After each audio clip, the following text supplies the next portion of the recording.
Hello everyone, তোমরা সবাই কেমন আছো? আশা করছি ভালো আছো, আমিও ভালো আছি। তো আমি সুস্মিতা চলে আসলাম তোমাদের জন্য নতুন একটা ব্লগ নিয়ে। তো দেখো, আমি এখন সকাল সকাল চলে এসেছি রান্না করতে। তো এমনিতেও আমাদের রোজ সকালে রান্না হয়, কারণ আমার শ্বশুর মশাই কাজে যায়, সকালবেলায় খেয়ে দেয়, আবার তোমাদের দাদার ভাইও খেয়ে যায়। তো সকাল সকালে রোজই রান্না হয়, তো আজকেও হচ্ছে। তো আজকে করছি আরও তাড়াতাড়ি, কারণ তোমাদের দাদা ভাই আর আমার শাশুড়ি মা তো যাবে কেমো দিতে। মায়ের আজকে ডেট আছে কেমোর, তো কেমো দিতে যাবে। আর এখানে মা আমাকে দোকান বাজার করার টাকাটা দিয়ে গেল। তো আমি এখন এই যে রান্না করছি। তো আজকে না উঠতেও লেট হয়ে গেছে, কারণ মাম্মাম রাতে খুব জ্বালায়, ঘুমোতে দেয় না। তো অনেক রাতে ঘুমিয়েছি, তো উঠতে লেট হয়ে গেছে। তো প্রেশার কুকারে এই যে ভাতটা করে নিয়েছি, আর এখন করছে আলু চচ্চড়ি।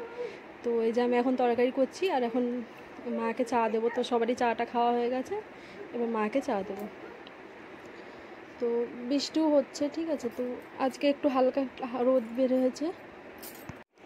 আর আমি এখন তোমাদের দাদা ভাইকে বলছি যে তুমি সর্ষেটা বাইরে বার করে দাও। তো আজকে একটু হালকা রোদ দিয়েছে, তো আমি যদি টাইম পাই আমি রোদে দিয়ে দেবো, কারণ সর্ষে বস্তার উপরে না আরও ভারী অনেক জিনিসপত্র দেয়া, মানে গম টম আরও আছে। তো তো আমি তো এখন অতটা ভারী জিনিস চালাই না। তো তোমাদের দাদাভাইকে বললাম তুমি বাইরে বার করে রেখে দাও, তো আমি রোদে দিয়ে দেবো। তো ওই যে তোমাদের দাদাভাই যে জানলা দিয়ে দেখা যাচ্ছে পিছনে, তো ওখানেও সর্ষের বস্তাটা বার করছে। তো আমরা তেল কিনে খাই না, আমরা মানে সর্ষে আছে ঘরে, তো ওটা ভাঙে তেল করে আমরা খাই। তো তোমাদের দাদাভাই যে এখানে বার করছে, তো এই বছরে তিল উঠেছে, তো তিল আর সর্ষে একসাথে মিশিয়ে তো ঘানি করা হবে। তো এখানটাতে তিলটা বাইরে আছে, তোমাদের দাদাভাই সর্ষেটা বাইরে বার করে দিত।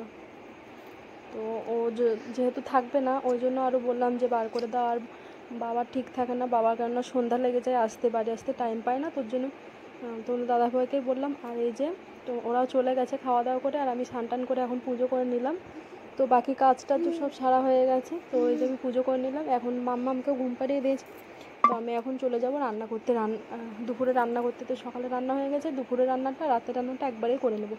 তো আমার এখানে পুজো দেওয়া কমপ্লিট হয়ে গেছে। তো ভিডিওটা কেমন লাগলো কমেন্টে সবাই বলবে। আজকের মতন টাটা।